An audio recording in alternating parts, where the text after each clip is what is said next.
Faut-il se marier avant d'investir? Si tu te poses la question, j'ai peut-être la réponse.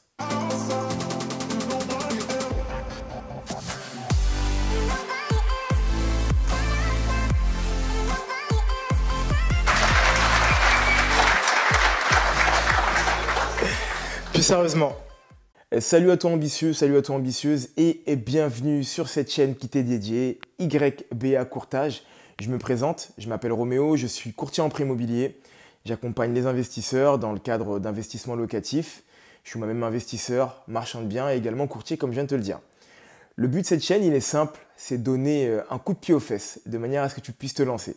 Donc, il n'y a qu'un seul mot ici, c'est pas d'excuses, on y va en avance, d'accord? Pas de voyeurisme. Si tu es là juste pour regarder les vidéos et qu'elles ne peuvent pas partager, elles ne peuvent pas servir à quelqu'un, que tu ne peux pas les partager et qu'elles ne peuvent pas t'aider toi-même, écoute, passe ton tour.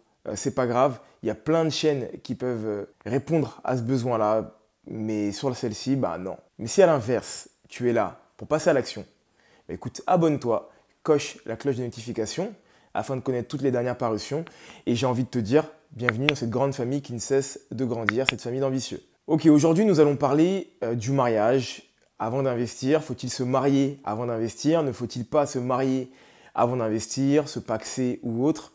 Quels sont les avantages, les inconvénients? Quel est le regard que le banquier va avoir? Je t'invite vraiment à rester jusqu'à la fin parce qu'il y a une subtilité que je vais t'offrir qui n'est pas forcément connue sur la partie mariage et qui peut te servir. Donc je t'invite vraiment à rester jusqu'à la fin de la vidéo. Bon, tu l'auras compris, cette vidéo elle n'aura pas pour but de parler est-ce que c'est bon le mariage ou est-ce que c'est pas bon le mariage. Il y a plein de chaînes qui en parlent, il y a plein de vidéos qui en parlent et je pense que tu as déjà ton avis personnel là-dessus. Et ce n'est pas à moi de te le donner, est-ce que c'est bien de se marier ou pas. Là, on va parler sur la partie investissement. Quel est le regard que le banquier va avoir sur ton investissement marié ou non marié? Quels sont les avantages à acheter marié? Quels peuvent être les inconvénients lorsqu'on achète et qu'on est marié? Tous ces points-là, ils vont être hyper importants lorsque tu vas décider de le faire. Et puis, sous quelle forme aussi tu peux te marier afin de vous protéger, afin de te protéger si tu as déjà un historique auparavant. Donc c'est de ces points-là qu'on va parler et comme je t'ai dit à la fin, il y a une petite surprise pour toi, un tips que j'ai été amené à vivre en tant que courtier lorsque j'ai accompagné un client et qui m'a beaucoup servi, non pas personnellement mais que j'ai pu délivrer à d'autres personnes. Le banquier va avoir un regard suivant sur le couple lorsqu'il arrive marié. Déjà ça va le rassurer un peu plus parce que tu rentres dans le format bon père, bonne mère de famille. En un. En deux, il y a le côté solidaire qu'il va y avoir, c'est-à-dire que si on a un des deux qui perd son travail, l'autre, vu qu'il est solidaire à son conjoint, va devoir assumer l'échéance dans son entièreté. Ça, c'est hyper important à prendre en compte, d'accord? Donc, tu vas avoir un regard bénéfique, un regard positif sur le fait que tu arrives en étant marié. Maintenant, si tu n'es pas marié et que tu es en couple, le fait d'arriver juste simplement en couple, déjà, rajoute quelque chose. On augmente les revenus, déjà. Ça, c'est déjà le premier point qui est important. On va dans le cadre où il n'y a pas forcément d'enfants, pour mon exemple. Par contre, quand on a des enfants, le reste à vivre, ça veut dire que ce que demande le banquier à la fin juste après l'échéance va être de plus en plus important en fonction du nombre d'enfants que tu vas avoir. Mais dans le cadre d'un mariage où il y a monsieur, madame et que on est dans une situation où il n'y a pas d'enfants, là, ça va rassurer le banquier et il va se dire ok, j'ai un couple qui souhaite acheter une sorte de logique de vie en fait. Ils sont mariés, ils souhaitent acheter maintenant et plus tard ils auront des enfants. Et ça, c'est un point qui va être important pour lui parce qu'il se dit, je paye pour l'avenir, d'accord? J'investis sur ses clients en ayant l'hypothèse que le fait qu'ils achètent une résidence principale ou un investissement locatif, le jour où ils vont avoir des enfants, ils vont rester dans cette banque-là. Et ces enfants ouvriront leur compte chez nous et c'est un investissement sur du très long terme, mais c'est un investissement quand même. Le côté négatif qu'il peut y avoir lorsqu'on est marié, c'est si l'un des deux a une situation qui est plus compliquée au niveau financier. Juste après, je te parlerai de si l'un des deux a une situation qui est plus compliquée au niveau administratif, c'est-à-dire qu'il n'est pas de nationalité française ou qu'il n'a pas sa carte de séjour ou autre. Ça, on en parlera juste après. Pour la partie financière, ça va être clairement un handicap. C'est-à-dire que s'il y a un des deux qui n'a pas de revenus financiers et que vous comptez acheter, dans ce cas-là, moi, je vous aurais plutôt préconisé d'abord de partir sur de l'achat et ensuite se marier. Parce que là, ça va être un poids pour le projet. Parce que le fait qu'il y en ait un des deux qui n'ait pas de revenus, en fait, le banquier va sur l'hypothèse et très naturellement et très logiquement que du coup, c'est un revenu pour le foyer. Et ce qui va donc du coup augmenter l'endettement et amoindrir la capacité d'achat. Donc, le premier conseil que je te donne, c'est si tu es marié ou si vous êtes marié et que tous les deux vous travaillez, bah écoutez, c'est une bonne chose. Peu importe hein, que l'autre soit en CDI ou en CDD de long terme, je tiens à préciser, de long terme, c'est-à-dire que ça fait au moins 3 ans qu'il est en CDD ou intérimaire, eh ben, tant mieux, ça va rassurer le banquier sur la solidité du couple et la logique au final du couple. Par contre, si on a un des deux qui ne travaille pas, eh ben, je vous inviterai, avant de vous marier, bah, d'abord d'acheter le bien sur la tête d'une seule personne, ce qui va donc du coup amoindrir le risque pour le banquier. Ça va également amoindrir votre capacité d'achat, mais en réalité, vu qu'il n'y avait qu'un seul revenu, dans tous les cas, on avait une capacité d'achat qui était déjà amoindrie. Par contre, ce que ça risque de faire, l'effet pervers que ça va faire, c'est que là, l'endettement va être plus lourd à supporter pour les deux, le risque est plus lourd à supporter pour les deux. Et donc, pour ces raisons, le banquier va être plus réticent. Sur la partie administrative, lorsqu'on a un des deux qui n'est pas français ou qui n'a pas de carte de résident ou que sa carte de résident arrive bientôt à péremption, toutes ces subtilités-là. Lorsqu'on a un des deux qui n'est pas français, parce que lorsque les deux sont français, en fait, il n'y a vraiment pas de problème, mais lorsqu'on a un des deux qui n'est pas français, qui n'est pas né sur le territoire, sur le sol français, ce qui peut poser problème, c'est lorsqu'on a une date de péremption sur sa carte de séjour ou lorsqu'il a une carte de séjour qui est en cours. Ça arrive, par exemple, ça m'est arrivé d'avoir des clients, ils sont mariés, ils venaient tout droit du Brésil, monsieur était portugais, madame était brésilienne. Et donc du fait qu'elle soit brésilienne, bah en fait, ça freinait parce qu'elle ne pouvait pas travailler légalement. Et donc, de par ce fait, on ne peut pas prendre en compte ses revenus. Même si elle fait des petits boulots à gauche à droite, on ne peut pas en prendre en compte ses revenus. Et dans cette condition, bah en fait, ce qui aurait été plus simple, c'est de prendre uniquement les revenus de monsieur. Parce que monsieur étant portugais, cela ne pose pas problème vu qu'il fait partie de l'Union européenne et que fiscalement, il est français. Toutefois, comme ils sont deux, ça a été un frein sur le projet. Parce qu'à ce moment-là, le banquier estime que le risque est beaucoup trop important pour les deux clients. Et comme ils sont déjà mariés, on ne peut pas faire l'impasse là-dessus. Donc, le troisième conseil que je viens de te donner, attention si vous envisagez de vous marier, mais que l'un des deux n'a pas une situation administrative qui lui permet de pouvoir travailler en France, et ben en fait, ça va être clairement un frein. Donc, pour faire simple, je t'invite une fois de plus, comme pour la deuxième raison, pour le deuxième exemple, d'acheter seul et ensuite te marier par la suite. Bon là, j'ai dit à t'offrir le premier tips que tu peux utiliser lorsque tu souhaites à tout prix te marier et acheter avec ton conjoint ou ta conjointe. Pensez au mariage avec un contrat sous la séparation des biens. Sans faire valoir ce droit-là de manière automatique, on est marié sous la communauté des biens. Ça veut dire que tous les biens sont communs et qu'on partage tout, en fait, pour faire très simple. Lorsqu'on rentre dans la séparation des biens, et bien là, on est dans une vie de communauté, mais avec des biens qui sont séparés. Ça veut dire que monsieur peut acheter seul, madame peut acheter seul, et vice-versa également. Donc là, il peut y avoir cette subtilité-là, c'est-à-dire qu'il y en a un des deux qui ne travaille pas. Ok, très bien, je décide d'acheter quand même un bien, mais cela ne va pas me freiner dans mes investissements, parce que je suis en séparation des biens, donc je peux sans aucun problème acheter en nom propre pour moi, et ça pourra bien sûr en bénéficier à nos enfants en commun, et en cas de séparation, bah écoute, je récupère mes billes tout simplement. Un autre point qui est hyper important, je parle des personnes mariées, mais je sous-entends également les personnes pacsées parce qu'elles vont avoir les mêmes devoirs et les mêmes obligations pratiquement que dans le mariage. Donc ça, c'est un point qui est important à rappeler. Le second point également que j'ai envie de te donner et qui est important, qui a toute son importance, c'est lorsque le conjoint qui n'investit pas officiellement investit de manière officieuse, c'est-à-dire qu'il ramène et qui met des billes dans le projet. Là, ce que je vous conseille, c'est de passer chez le notaire afin de pouvoir authentifier cet acte-là. Ça signifie que monsieur et madame Dupont sont mariés, monsieur n'avait pas la situation pour pouvoir acheter, et bien c'est madame Dupont qui a acheté.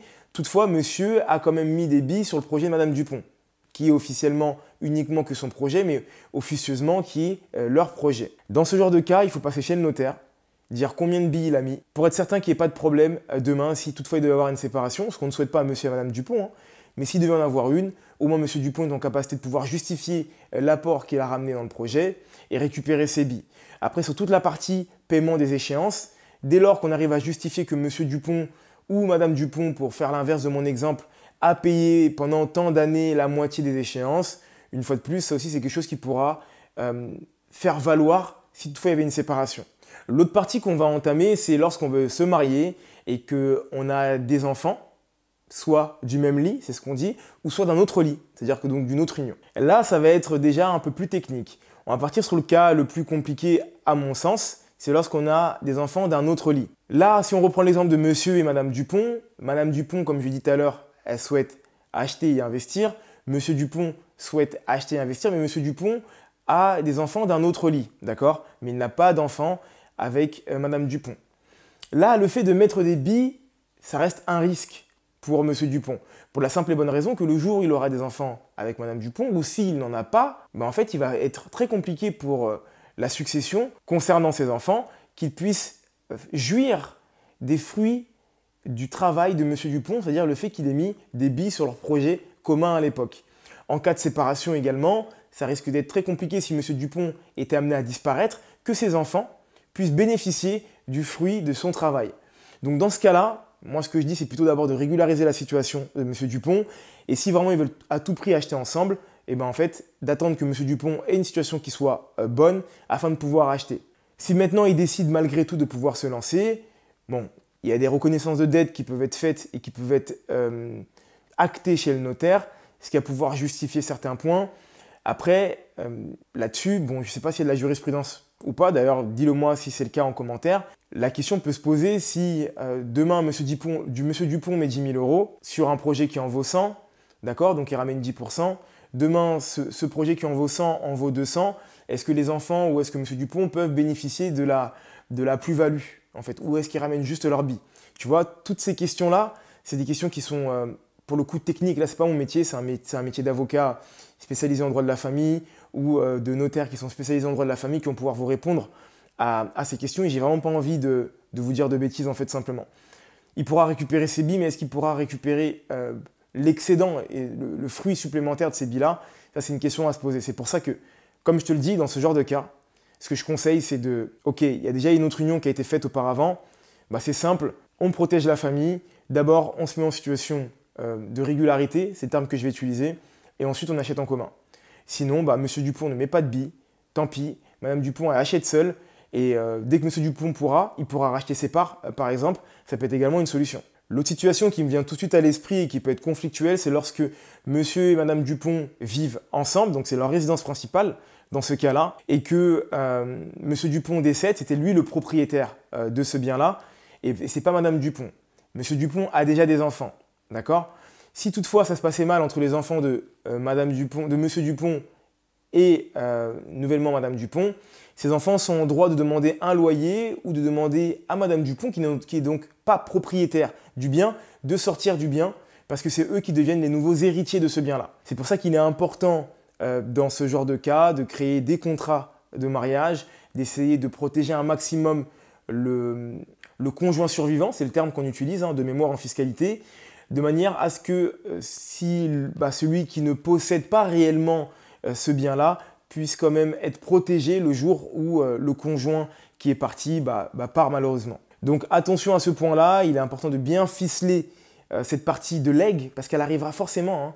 L'héritage arrive forcément à un moment ou à un autre, c'est qu'une question de temps. Plus on sera protégé dès le début, avant le mariage ou juste après le mariage, et mieux ça sera. Parce que bien sûr, quand je parle de contrat, c'est souvent après le mariage. Mais on peut quand même faire des contrats avant le mariage ou même en étant pacsé, d'accord? Je ne le précise pas, mais à mes yeux, en tout cas dans mon échange, dans l'exemple que je vous donne, le pacs et mariage, ça va être identique. Même s'il y a des grandes subtilités qui sont différentes.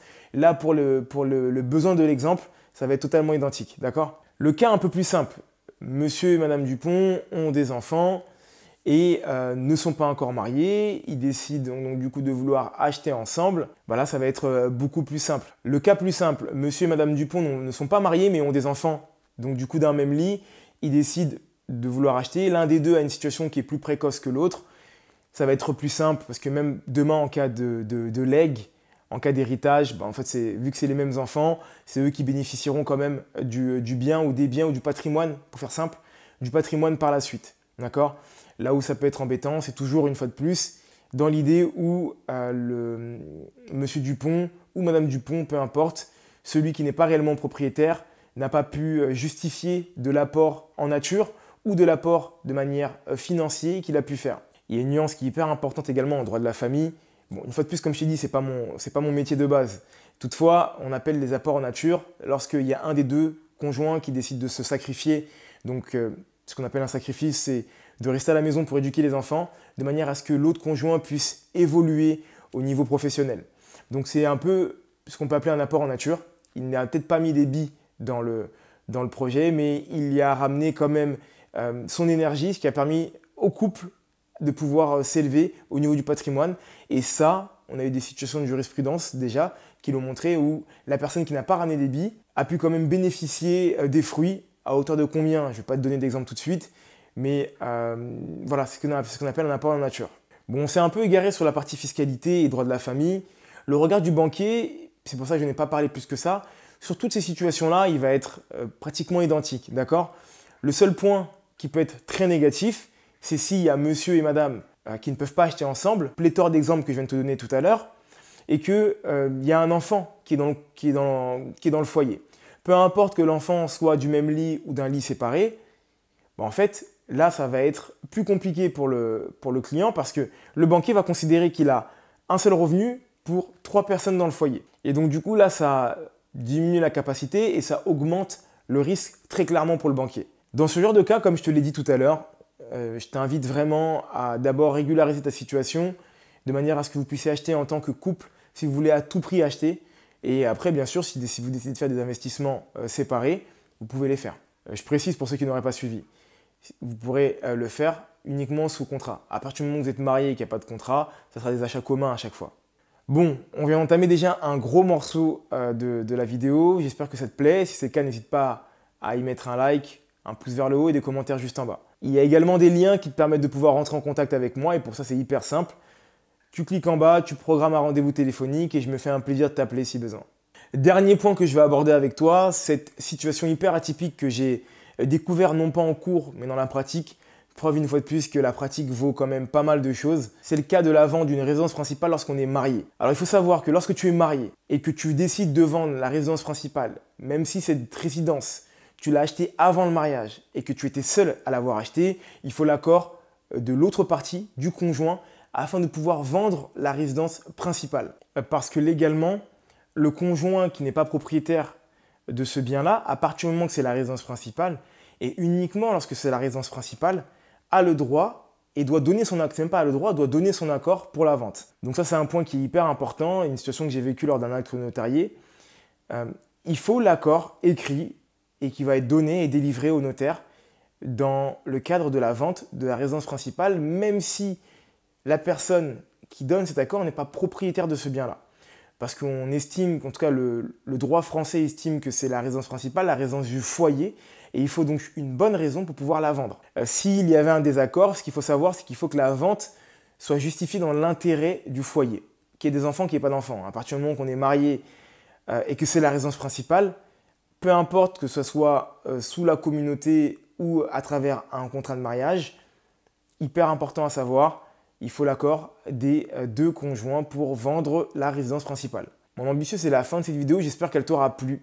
Si c'est le cas, n'hésite pas à la partager à un grand nombre de personnes de manière à ce que tout le monde puisse en bénéficier un maximum. Entre-temps, mon ambitieux, je ne sais pas à quel moment tu regarderas cette vidéo. Tout ce que je peux te dire, c'est de continuer à croire en toi et à te former. Bye.